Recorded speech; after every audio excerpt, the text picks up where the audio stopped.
무엇이 진짜인지, 이것이 진짜인지 아니면 저것이 진짜인지 아리송한 이유는 이 우주가 아프락사스의 원리로 이루어졌기 때문입니다. 그래서 사람들은 이것이 진짜다 하면 곧 아니다, 저것이 진짜다 하며 서로 다투는 것입니다. 예를 들면 누군가가 빛은 파동이다 라고 하면 또 다른 무리는 아니다, 빛은 입자다 라고 하며 서로 맞다고 주장하는 것입니다. 나는 사람들이 이렇게 서로 다투는 이유를 아프락사스의 원리라고 합니다. 우주는 이렇게 상반된 성질이 동시에 이루어진 것입니다. 서로 다른 것이 동시에 이루어졌다, 이런 이야기입니다. 이것을 쉬운 말로 하면 우주는 한편에서 보면 천사 같고 또 다른 한편에서 보면 악마같이 보이는 것입니다. 아프락사스는 이렇게 상반된 성질이 동시에 있는 것을 말합니다. 그런데 이렇게 서로 다른 상반된 성질의 경계, 그러니까 빛이냐 파동이냐 입자냐 하는 그 경계를 아프락사스의 공이라고 합니다. 여기서 말하는 공이라는 건 이렇게 공이에요. 볼, 공치기 할 때 공. 바람이 많이 빠진 공은 공으로 사용할 수가 없습니다. 바람이 너무 많이 빠져가지고선 튕기지 않으면 공이지만 공이 아니죠. 그리고 또 바람이 너무 많이 들어간 공은 터져서 못 쓸 수도 있습니다.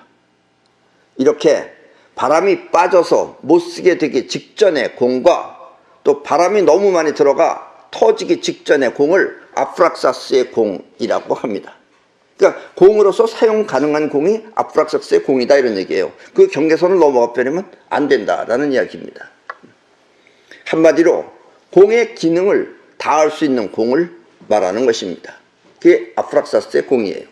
아셨죠? 그러니까 어떤 것이 여러분들이 옳으냐 하면 아프락사스의 공을 넘어가 버리면 변한다, 이런 얘기입니다. 쉽게 말하면. 예. 운동도 좋다고 하지만 운동이 어느 정도 아프락사스의 공을 넘어가 버리면 운동이 우리 몸에 해를 주는 겁니다. 그러니까 운동하면 몸에 건강해서 좋다고 그러지만 너무 심하게 하면 운동 때문에 늙고 운동 때문에 일찍 죽습니다. 아셨죠? 예. 그래서 운동 열심히 하는 사람들은 일찍 죽어요. 이 아프락사스의 공은 사실 그 경계가 우주에 있는 것이 아니라 이 관측하는 우리 자신에게 있는 것입니다. 그 공이라는 것은 우주에 설정된 것보다는 사실 관측하는 우리 자신에게 있는 것입니다.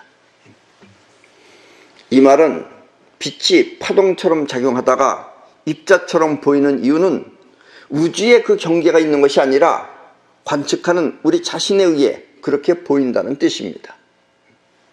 우리 눈에 보이지 않으면 파동, 또 보이기 시작하면 거기서부터가 입자인 것이다 라는 이야기입니다. 예. 그러니까 우리하고 다른 곤충이나 짐승들하고는 세상이 다르게 보일 수도 있다, 이런 이야기입니다. 왜냐하면 아프락사스의 공이 서로 틀리기 때문에. 우리는 뭐 알지 못하지만 쥐들은 이제 곧 떠나갈 배가 예를 들면 가다가 침몰할 것을 미리 알고 쥐들이 들어가지 않습니다. 우리보다 아프락사스의 공이 훨씬 넓은 거죠. 근데 우리는 모르고 탑니다. 그럼 가서 사고가 나죠. 예. 이런 것도 전부 다 아프락사스의 공이다 라는 이야기입니다. 원하지 않는 사건, 내가 원하지 않는 사건, 나를 괴롭히는 사건, 또 원하지 않는 환경은 우리 몸에 스트레스를 줍니다. 예. 여러분이 운전하다가도 자꾸 옆에 껴들어오거나 뭐 이상하게 운전하는 사람 앞에 갑자기 뭘 막아서 맞거나 이러면 스트레스를 받죠. 그렇게 원하지 않는 사건이나 환경은 우리 몸에 스트레스를 줍니다.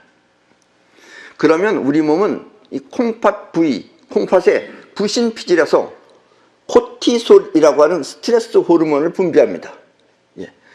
우리 콩팥에 부신피질, 그 위에 부분 부신피질에서 코티솔이라고 하는 스트레스 호르몬이 나옵니다. 왜냐면 우리가 원하지 않는 사건이나 환경, 스트레스를 받으면은, 우리 스트레스를 받으면은 코티솔이라고 하는 스트레스 호르몬이 분비가 됩니다. 이 코티솔은 다른 말로 코르티솔이라고도 합니다. 한마디로 코티솔은 스트레스에 저항하기 위한 몸을 만들어주는 것입니다. 여러분들이 스트레스를 받으면 몸 안에서는 코티솔이라는 호르몬이 분비가 돼요. 이것이 왜 분비되냐면 여러분들이 그 스트레스로부터 대항하기 위해서 나오는 거예요. 그러니까 코티솔은 필요한 거예요, 안 필요한 거예요? 예, 맨 처음에 필요한 겁니다. 이렇게 적당량의 코티솔은 스트레스에 지친 몸을 회복시켜 주지만 과다한 양의 코티솔은, 그렇다고 계속 스트레스를 받으면 코티솔이 계속 과다하게 나오겠죠. 과다한 양의 코티솔은 오히려 우리 신체에 악영향을 끼쳐, 코티솔이 악영향을 끼치는 거예요. 더 나쁜 결과를 초래하게 됩니다. 여기서 아프락사스의 공은 스트레스에 대항하기 위한 몸입니다. 그러니까 스트레스에 대항하기 위해서 나오는 그 코티솔은 아프락사스의 공이에요. 우리한테 유리한 것이다 라는 이야기입니다. 그런데 그걸 과분하게 더 많이 스트레스를 받으면은, 스트레스가 계속되면 코티솔은 농도가 높아져서 오히려 비만, 고혈압, 당뇨, 또 피로, 우울증 등 모든 병의 원인이 됩니다. 우리 몸이, 우리가 죽고 사는 문제에 있어서 가장 중요한 것은 활성산소라는 것이 있습니다. 활성산소도 코티솔하고 마찬가지로 맨 처음엔 우리 몸에 이로운 거예요. 여러분들이 뭔가 어디서 뭐가 벌레 물렸다든가 이러면은 맨 처음에 여러분들의 그 뭐라 그럴까, 하얀 백혈구가 활성산소를 끌고 갑니다. 그래서 여러분들한테 그 이물질이 들어온 걸 활성산소가 그걸 없애버리는 거예요. 그런데 활성산소가 많아지면은 그것이 여러분들을 늙게 만들고 여러분들을 죽게 만듭니다. 마찬가지로 코티솔도 마찬가지입니다. 어느 정도의 스트레스는 코티솔이 저항을 해가지고선 이겨나갑니다. 그런데 스트레스가 계속되면 코티솔이 계속 나와가지고 코티솔의 농도가 높아지면은 그게 고혈압, 당뇨, 피로, 우울증 등 모든 병의 원인이 되어서 여러분들을 죽게 만드는 요소가 된다, 이런 얘기입니다. 이렇게 적당량의 코티솔을 아프락사스의 공이라고 하는 것입니다. 그러니까 이 세상은 어느 것이 좋냐라고 말할 수가 없어요. 여러분들도 몸에 좋다고 그러는 걸 계속 많이 먹으면은 그것이 여러분들의 몸에 해를 끼치게 되는 것이다 라는 얘기입니다. 그러니까 적정선을 먹어야 되는 것이 중요한 것이다 라는 이야기입니다. 예. 이 코티솔의 분비가 아프락사스의 공을 넘어서면 코티솔은 스트레스에 저항하기 위한 몸을 만들어주는 것이 아니라, 스트레스에 저항하기 위해서 만들어주는, 저항하기 위한 몸을 만들어주는 것이 아니라 오히려 우리 몸에 악영향을 끼치게 됩니다. 코티솔 자체가 악영향을 끼쳐요. 그러면 코티솔은 우리 몸에 스트레스가 되는 것입니다. 예. 스트레스를 막아주는 것이 호르몬이 코티솔인데, 코티솔 자체가 우리 몸에 스트레스가 되는 거예요. 스트레스에 대항하기 위한 호르몬이 오히려 스트레스가 되는 것입니다. 이것은 코티솔이 아프락사스의 공을 넘어섰기 때문입니다. 아셨죠? 그런데 외부 환경으로부터 오는 것은 그래도 괜찮습니다. 그거는 코티솔이 얼마든지 저항할 수 있어요. 문제는 외부에서 오는 것이 아니라 내면에서 일어나는 거예요. 이걸 막지 못하기 때문에 코티솔이 과다 분비가 되는 것이다 라는 얘기입니다. 그래서 수양이 필요한 거고, 그래서 안에 내부에 있는 것을 막았으면은 옛날에 석가모니 같은 사람은 그런 걸 해탈이라고 그랬습니다. 예. 마음 밖, 즉 현실을 향하지 않고, 현실을 향해서 바깥에 있는 일에 집중해서 바깥을 보면 되는데, 그렇게 하지 않고 자기 번민에 빠져 있으면, 이런 사람들 있죠, 이렇게 번민에 빠져 있는 사람들, 번민에 빠져 있으면 이 또한 스트레스가 되어 심장이 불규칙하게 뛰면서 코티솔의 분비는 더욱 많아져 그 농도가 점점 더 강해지게 됩니다. 아셨어요?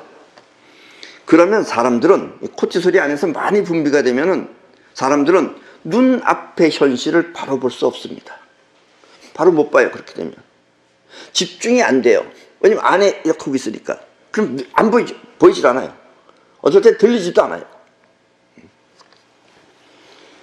자기 번민에 빠져 눈앞의 세계가 보이지 않는 것입니다. 그래서 우울증에 깊이 빠진 사람은 죽을 수도 있다 이런 얘기입니다. 그리고 여러 사람을 괴롭혀요. 그런 사람들이. 네. 자기 가족을 다 괴롭힙니다. 그런 사람들은. 네. 스트레스는 자기 분열입니다. 집중된 마음이 아니라 스스로 자신에 사로잡혀 앞을 보지 못하는 자기 외면입니다. 그러니까 자기가 앞을 못 보는 자기 외면이에요. 이게. 우리가 눈앞의 현실을 바로 보기 위해서는 이렇게 스트레스가 없는 상태에서 봐야 하는 것입니다. 마음의 스트레스가 없어야지 눈앞의 것이 비로소 바르게 보인다 이런 얘기입니다. 자기 감정에 빠져 있거나 또 자기 속셈에 사로잡혀 있으면 그것이 스트레스가 되어 눈앞의 세계를 바로 보지 못하는 것입니다. 예. 그래서 자기 안에 빠져 있으면, 그것도 즐거움에 빠져 있으면 그래도 덜해요. 즐거운 마음에 빠져 있으면 덜한데 자기 번민, 고민 막 이런 데 빠져 있으면 본인도 괴롭고 그거 쳐다보는 사람도 옆에서 기분 떨떠름하죠. 그게. 예. 이렇게 자기 번민에 빠져 있으면은 그때는 코티솔이 많이 나와서, 코티솔이 많이 나오면은 자기 분열 현상을 일으킵니다. 그러면 앞을 못 봐요. 현실을 못 봐요. 그리고 자꾸 자기를 고집을 해요. 그게 옳다고 그래요. 그럼 전혀 다른 얘기하는 거예요. 이 세상은 그런 미친 사람들이 무지무지하게 많습니다. 거기까지 미친 걸 보지 않아서 그러지 그런 미친 사람들이 무지개수로 많아요.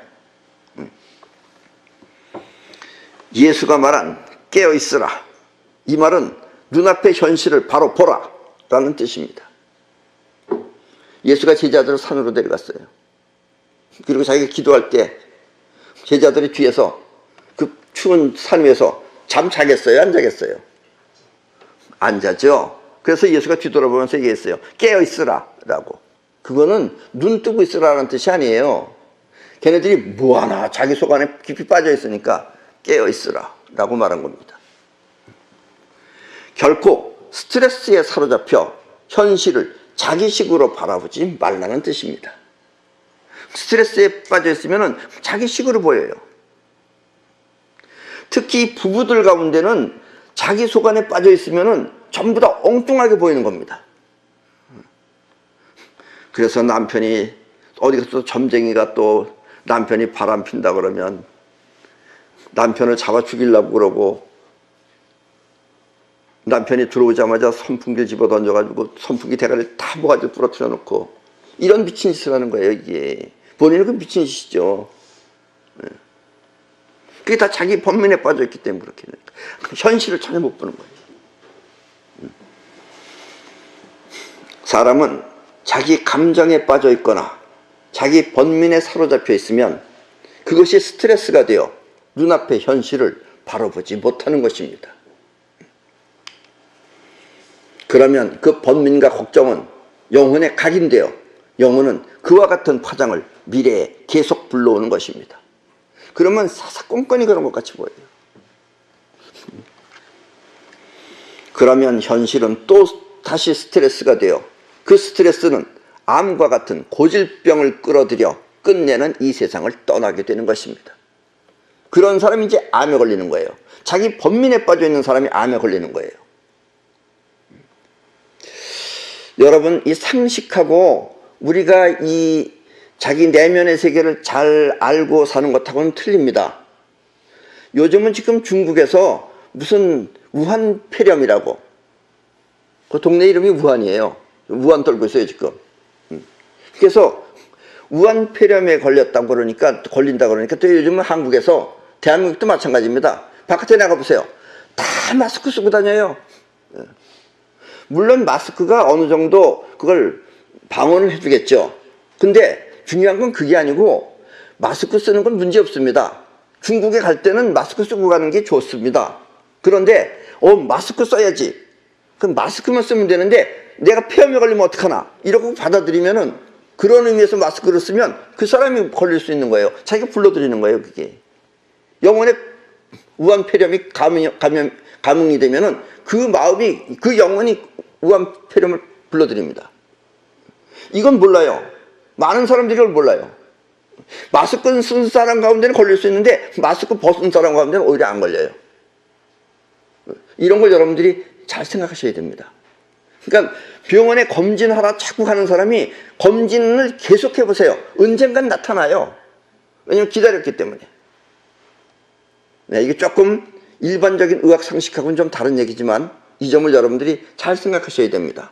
왜냐면 스트레스가 깊어지면 그것이 암과 같은 고질병을 끌어들여서 이 세상을 떠나게 되는 것입니다. 일찍 죽어요. 젊어서 병으로 죽는 이유가 모두 이와 같은 원인 때문이라고 생각하시면 됩니다. 예. 병을 걱정하는 사람, 병이 걸리면 어떡하나 이렇게 염려했던 사람, 이런 사람은 스스로 병을 만들어서 일찍 죽는다라는 이야기입니다. 안 그러면 젊었을 때 싱싱한 몸이 왜 병에 걸리겠어요. 예. 그리고 그런 스트레스가 자기 자신의 면역력을 다 파괴시켜 버립니다. 안에서. 그것도 코티솔이 많이 나오면 코티솔이 자기 몸 안에 있는 면역력을 때려 부신다라는 이야기입니다. 아셨죠? 자기 번민에 빠져 있거나 또 자기 계산에 빠져 있으면 그것은 스트레스가 되어 코티솔을 분비합니다.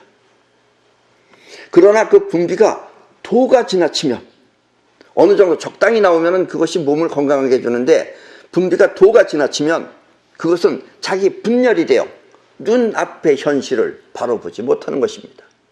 그런 사람은 보이질 않아요, 현실이. 그걸 지 상상대로 생각하는 거예요. 그걸 막 현실이라고 믿고. 그래서 예수도 자기 심정에 빠져 있지 말고 눈앞의 현실을 바로 보라고 깨어있으라 라고 한 것입니다.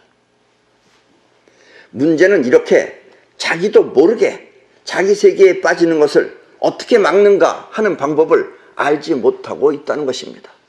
아직까지는 사람들이 몰랐어요. 지금까지는. 예. 불교도 마찬가지입니다. 사실은 불교는 석가가 얘기한 거하고 지금 현재 여러분들이 알고 있는 불교는 전혀 다른 불교입니다. 석가는 주문을 말하지 않았어요. 그런데 여러분들은 주문을 말하고 있어요. 정부업진원, 즉 입에서 지은 죄를 없애는 것. 수리수리 마수리 수수리 사바. 근데 수수리 마수리 수수리 사바를 할 때마다 여러분들은 내가 입으로 죄를 지었다. 그럼 영혼에는 죄를 지었다가 각인이 됩니다. 그럼 그 사람은 오히려 입으로 진 죄를 없애는 게 아니라 입으로 진 죄를 그냥 잊어버리면 되는 걸 스스로 불러들이고 있는 거예요, 그게. 그래서 옛날 모든 성현들의 가르침을 이제 전부 다 싹 없애버려야 됩니다. 이제 새로운 시대, 새로운 걸 여러분들이 도입하시라라는 이야기입니다. 많은 사람들이 생각하길, 왜냐면 사람이 다 비슷비슷하니까 많은 사람들이 생각하길 인생은 반드시 불편한 감정이 있을 수밖에 없다고 생각합니다. 이 불편한 감정, 즉 자기 번민, 이런 불편한 감정, 의심하는 것, 이런 것이 있을 수밖에 없다고 생각합니다. 살다 보면 이런 일 저런 일, 많은 일이 있기 때문에 불편한 감정은 반드시 있을 수밖에 없다고 생각하는 것입니다. 그러나 이것은 세상으로부터의 영향일 뿐 반드시 꼭 그런 것은 아닙니다. 그러니까 안 그런 사람도 있다는 얘기예요. 여러분 주변에 다 그러니까 그렇다라고 믿지 마시라 이런 얘기입니다. 보편적으로는 그렇지만 꼭 그렇지는 않다라는 이야기입니다. 특히 해야 할 미래가 분명한 사람은 그와 같은 불편한 감정에 빠져 있으면 해야 할 일을 성취하지 못하는 것입니다. 그래서 이 불편한 감정에 빠져 있는 사람은 미래가 없어요. 그건 걱정만 있어요. 그러니까 걱정이 계속 걱정을 불러들이고 걱정이 계속 걱정을 불러들이고 그러니까 인생은 전부 다 걱정 속 안에서 사는 것이 된다라는 얘기입니다. 그러나 미래가 분명하게 할 일이 분명한 사람은 그런 걱정할 시간이 없어요. 그런 걸 다 무시해버려요. 그래서 불편한 감정에 빠져 있으면 해야 할 일을 성취하지 못한다라는 이야기입니다. 그래서 잘 성공하는 사람은 그런 걱정이 없는 사람이에요. 차 타고 가는 사람이 갑자기 사고가 날 것을 생각한다면, 왜냐면 사고가 날 수도 있잖아요. 그런 생각하면 꼭 가다 사고 납니다. 차 타고 가는 사람이 갑자기 사고가 날 것을 생각한다든지, 또 집에서 놀고 있는 아이가 갑자기 사고가 나면 어쩌나 하는 노파심은 있을 수 있는 생각이긴 하지만 그것은 불편한 감정이 되어 스트레스 호르몬을 분비하고 또 그와 같은 일을 불러올 수도 있는 것입니다. 그러니까 그런 걸 걱정하면은 그때 스트레스 호르몬이 코티솔이 나온다 이런 얘기예요. 그리고 그것이 점점점 길어지면 길어질수록 코티솔은 점점점 많이 나와서 그 코티솔이 여러분 몸을 친다 이런 얘기입니다. 그리고 많은 사람들은 이와 같은 걱정을 당연한 것처럼 생각하는 것입니다. 어떻게 그런 생각을 안 할 수 있냐고 말해요. 여러분의 사업이 망하거나 또 좋지 않은 일이 벌어지는 까닭은 이와 같은 불편한 감정 때문이라면 여러분은 어떻게 하시겠습니까? 이런 데 사로잡혀 있으면 여러분들은 망할 수밖에 없어요. 그리고 좋지 않은 일이 그런 걱정 때문에 좋지 않은 일이 자꾸 벌어지는 거예요. 그렇다면 여러분들은 어떻게 하시겠습니까? 아셨죠? 여러분들의 염려가, 여러분들의 걱정이 얼마나 여러분들 자신을 해치고 있다는 사실을, 그리고 여러분들은 앞이 보이지 않는다는 사실을, 앞이 보이지 않는데 여러분들이 제대로 일이 되겠어요? 그러니까 일이 안 된다는 사실을 아셨죠? 그러나 너무 걱정하지 마십시오. 스트레스를 단칼에 없애버릴 수 있는 아주 좋은 방법이 있습니다. 단칼에 한 번에 없애버릴 수 있는 아주 좋은 방법이 있습니다. 이것은 지금까지 어떤 종교의 가르침보다 위대하며 또 어떤 수련 방법보다 간편한 아주 좋은 확실한 방법입니다. 그리고 그것은 바로 손털기입니다. 예, 지금 저 그림을 보십시오. 저게 손털기. 손털기.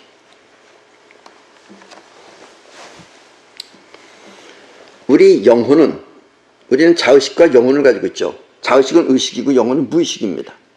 우리 영혼은 생각하는 의식 활동은 할 수 없지만 몸을 움직이거나, 내가 지금 몸을 움직이는 건 이건 영혼이 하는 겁니다. 이게 몸을 움직이거나 또 원하는 꿈을 현실에 끌어오는 사이퍼 활동은 할 수 있습니다.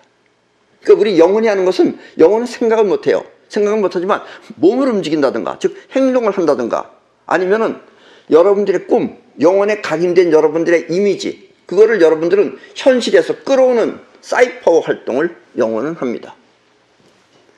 여러분의 생각이 원하는 꿈을 꿀 수 있듯이, 생각, 즉 여러분의 자의식이 원하는 꿈을 꿀 수 있듯이 여러분의 영혼은 그 꿈을 현실에 끌어올 수 있는 것입니다. 아셨죠? 인생이 어떻게 돼가는 것인지. 그러니까 생각은 하고, 생각하는 건 자의식이에요. 근데 여러분들이 생각해서 그게 꿈이 된다는 건 여러분들이 꼭 하고 싶다고 해서 여러분들이 영혼에다가 각인시킨 게 꿈입니다. 그 꿈은 영혼이 끌어오는 거예요, 현실에서. 그러나 생각이 걱정이 되면 그 걱정은 영혼에 각인되어 사이퍼는 그와 같은 걱정을 현실에 끌어오는 것입니다. 그래서 걱정하는 사람은 밤낮 걱정해요. 365일 걱정합니다. 그래서 걱정거리가 끊임없이 계속되는 것입니다. 그러니까 얼굴이 전부 다 퀭해가지고 사는 거예요. 이것이 걱정이 반복되는 비밀입니다. 난 왜 이렇게 걱정이 많은지 몰라. 본인이 다 끌어온 거예요. 뭐 하느님이 있어서 여러분들한테 벌 준 거 아니에요. 본인이 끌어온 겁니다. 전부 다. 아셨죠? 머릿속에 걱정이 떠오르면 얼른 그 걱정을, 그러니까 차 타고 가다가 사고가 나면 어떡하나, 그런 생각이 들 때마다 그 생각을 얼른 손털기로 털어버리십시오. 그 걱정을 지워버리죠. 지워버리시라 이겁니다. 손을 털어야 돼요. 손털기는 행동이기 때문에, 이건 행동이에요. 그죠? 행동이기 때문에 그 행동을 통해 머릿속의 걱정을 지워버릴 수 있습니다. 행동이 지워버릴 수 있는 거예요. 생각은 생각을 못 지워버려요. 행동을 통해서 머릿속의 걱정을 지워버릴 수 있는 것입니다. 이게 영혼이 하는 거기 때문에. 영혼 속에 들어있는 걸 털어버린다 이런 얘기예요. 그리고 더욱 강렬하게 털어버리고 싶으면, 아주 그 깊은 그 마음 안에 있는 그 염려의 그걸 강렬하게 털어버리고 싶으면은 인터넷에 들어가서 육각나라에 들어가 사이원 반지를 구입해서 털어보십시오. 저런 것이 전부 다 사이원 반지입니다. 예. 지금 내 손에 있는 것도 이게 사이원 반지입니다. 이 반지. 이걸로다가 이건 이렇게 털어요. 손털기는 이렇게 하는데 사이원 반지 이렇게 텁니다. 그러면 이 사이원 반지는 하늘에 떠있는 구름도 없앨 수 있고 또 오는 비도 멈출 수 있습니다. 또 비를 오게 할 수도 있습니다. 여러분들의 꿈을 실현시킬 수도 있습니다. 아직 세상이 몰라서 그러는데 이 사이원 반지는 매우 위대한 반지입니다. 수많은 경전을 다 모아놓은 반지라고 생각하시면 됩니다. 근데 이 반지가 어떻게 그런 작용을 하느냐 하는 얘기 조금 이따 이야기하겠습니다. 그뿐만 아니라 여러분이 원하는 꿈을 현실에 불러올 수도 있습니다. 사이원 반지 안에는, 이 반지 안에는 여러분의 마음과 똑같은 에너지가 들어있어서, 이 안에도 에너지가 들어있어요. 어디에 들어있냐면 안에 보면 압니다. 에너지가 들어있어서 반지를 한 달 이상 계속 끼고 다니면, 이것을 여러분들의 몸에 끼고 다니면 이 안의 에너지하고 여러분들의 마음은 똑같이 동화되어 버립니다. 즉 마음과 반지 안의 에너지가 같아진다 이런 얘기예요. 그러면 여러분은 몸 밖에 또 다른 마음을 사용할 수 있는 것입니다. 이 안에 여러분들의 마음이 또 하나 들어있는 것가 된다 이런 얘기예요. 그걸 통해서 털어보는 거다 얘기입니다. 그러면 그것이 작용을 일으킨다라는 이야기입니다. 이거는 지금까지 인류가 만 년인지 몇천 년인지 모르는데 몇천 년 만에 처음 나온 작품입니다. 이게 버금가는 작품은 옛날에 피라밋이라는 것이 있었어요. 피라밋은 무거워서 여러분들이 가지고 다니지 못합니다. 그 피라밋을 축소시켜 놓으면 사이원 반지 안에 들어있습니다. 이건 지금까지 인류 역사상 아주 위대한 작품입니다. 나중에는 아마 가짜도 많이 나올 겁니다. 그때는 절대로 가짜로 사시면 안 됩니다. 왜냐? 그건 위험합니다. 사이원 반지는 이렇게 여러분의 마음과 여러분의 현실을 움직일 수 있습니다. 이걸로 마음을 움직일 수도 있어요. 마음 안에 그걸 지워버릴 수 있기 때문에. 그리고 여러분들의 현실을 움직일 수 있습니다. 옛날에 우리 조상 가운데 어떤 예지력이 있는 조상들은 이와 같은 능력을 세상을 움직이는 천지수단이라고 하였습니다. 사이파워는 곧 천지수단인 것입니다. 그리고 이 사이원 반지가 작용하는 것이 바로 사이파워입니다. 여러분들이 원하는 것을, 꿈을 끌어올 수도 있고 또 여러분들이 원하는 현실을 여러분들이 마음대로 움직일 수 있습니다. 아셨죠? 사이파워를 통해 원하는 꿈을 이루면 그 현실에 만족하지 마십시오. 이건 아주 중요한 얘기입니다. 여러분들 됐다 그러면 기쁠 거 아니에요. 그럼 야호 하고 만족을 하게 됩니다. 근데 절대로 만족하지 마시라 이런 얘기예요. 왜냐? 이루어진 기쁨에 영혼이 너무 만족하면, 그 만족도 영혼이 하는 거예요. 영혼이 만족하면 그 영혼에 만족되어 있는 그 만족은 있는 현실을 밀어내 버립니다. 영혼 안에 비어서 이미지만 가지고 있으면 그 이미지를 현실에 끌어들이는데, 마음 안에, 영혼 안에 만족이 가득 차면 그 가득 찬 만족은 있는 현실을 밀어내 버려요. 그건. 그래서 여러분들이 너무 기뻐하면 일이 깨지는 걸 많이 경험해 봤을 것입니다. 영혼에 원하는 꿈이 들어있으면 영혼은 그 꿈을 현실에 끌어오지만, 영혼에 기쁨이 가득 채워져 있으면 영혼은 그 만족된 현실을 밀어내 버립니다. 그러면 현실은 또다시 꿈을 이루기 전 상태로 돌아가 버리는 것입니다. 그래서 복권 같은 거 좋아하면은, 복권에 당첨돼서 만족하면은 집안 깨져 버립니다. 예. 그러니까 그건 결코 바랄 일이 아니다 이런 얘기입니다. 때문에 너무 좋아 만족하면 그 만족된 마음을 손털기나 사이원 반지로 털어버리도록 하십시오. 만족도 털어버려야 됩니다. 원하는 것은 현실로 이룰 뿐 그것을 마음에 담지 말라는 뜻입니다. 그런데 이거는 상당히 마음의 수양이 돼야 됩니다. 원하는 것은 현실로 이룰 뿐 그것을 마음에 담지 말라는 뜻입니다. 마음이 만족하지 말라는 뜻입니다. 이렇게 만족하지 않으면 그 현실은 더욱 소중해지는 것입니다. 그러니까 만족하면 소중이 없어져요. 그러니까 없어지는 거예요. 사라지는 거예요. 마음이 만족하면 그 상태는 있는 현실을 소중하게 생각하지 않는 것입니다. 여러분들이 만족하면 귀하질 않아요. 그게. 그러니까 만족하지 않아야지 귀하다 이런 얘기예요. 귀해야지 여러분들 몸에 계속 붙어있다 이런 얘기입니다. 걱정거리가 삶이라는 생각은 버리십시오. 어떻게 살아가는데 걱정 없이 사느냐 이렇게 말하기가 쉬워요. 근데 걱정이 삶이라는 생각은 버리십시오. 다른 사람이 병에 걸렸다고 하여 병이 이 세상에 존재하는 생각도 버리십시오. 옆집 사람이 암에 걸려 죽었다더라. 그래서 고민하면 본인도 암에 걸린다는 얘기예요. 그러니까 옆에 사람이 병에 걸렸다 하더라도 이 세상에 병이 존재한다는 생각은 버리십시오.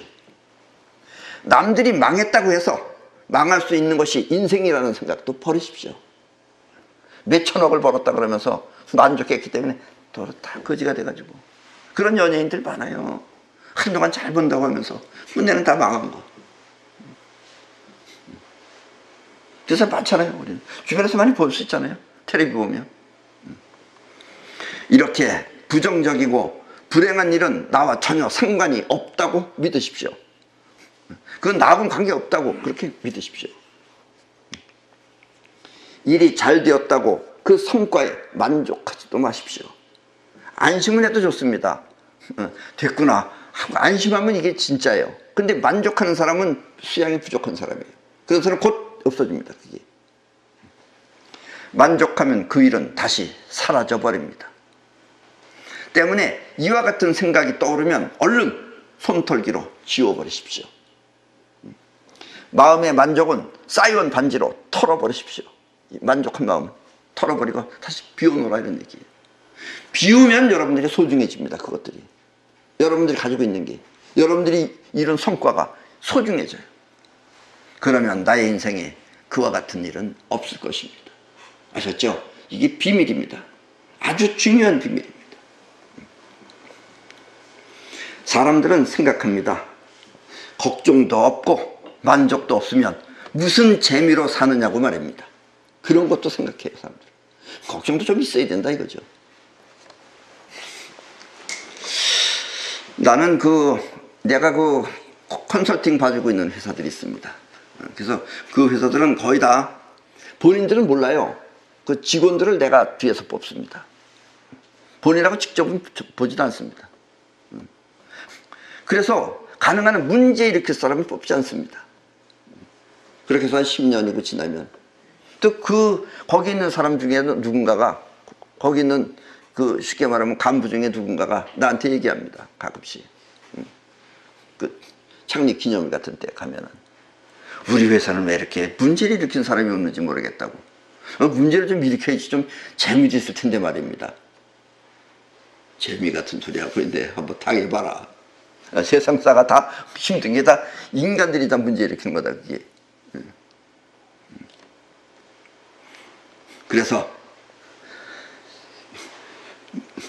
걱정이 없으면은 오히려 사람들은 그렇게 무슨 재미로 사냐고 말하기도 합니다.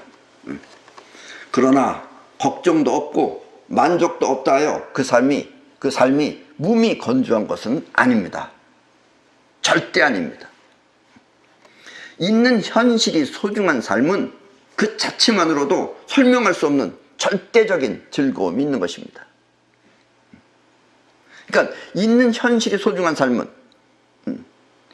그러니까 벌써 이렇게 사는 사람들은 있는 자체를 다 소중하게 생각해요.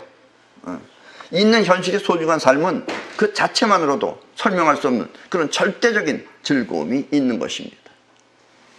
만족은 시비, 즐겁고 슬픈 것이 있지만 절대적인 즐거움은 이 우주와 함께 영원한 행복인 것입니다. 그러니까 절대적인 즐거움을 얻으시라 이런 얘기입니다.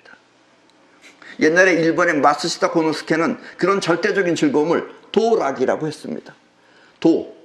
길도자에 즐거울 낙자, 도락이라고 했습니다. 그것은 도락을 얻으면 이 우주와 함께 영원히 행복을 누릴 수 있다는 이야기입니다. 그리고 영원한 행복은 여러분의 삶을 건강하게 지켜줄 것입니다. 그래서 이런 사람들 절대로 무리를 하지 않습니다. 예. 애써 이룬 성과를 소중하게 간직하십시오. 여러분들이 애써서 성과를 이루었다면 그걸 소중하게 간직하십시오. 만족하지 마시고 소중하게 간직하십시오. 소중함은 결코 만족하지 않습니다. 소중한 사람은 만족하지 않아요. 만족한 사람은 소중하지 않고. 아셨죠? 네. 그리고 소중한 마음은 그와 같은 현실을 잘 간직할 것입니다. 그래서 소중하다는 건 간직해야 된다는 게 들어있는 거예요. 근데 만족하면 간직을 안 해요. 그러니까 떠나가는 거예요. 때문에 소중한 현실은 영원토록 여러분과 함께 할 것입니다. 이렇게 소중한 현실을 바로 보고 지키는 마음을 깨어있음이라고 하는 것입니다. 옛날에 예수가 깨어있으라 깨어있으라 하는 그 깨어있음이 소중한 현실을 바로 보고 지키는 마음을 말합니다. 깨어있어야 세상이 소중해 보이고 또 그와 같은 인생 또한 소중하게 지키는 것입니다. 눈앞의 세계를 바로 보기 위해서는, 이 눈앞의 현실 세계를 바로 보기 위해서는 이렇게 깨어있도록 하십시오. 아셨습니까? 예. 그럼 오늘 강의는 이것으로 마치겠습니다.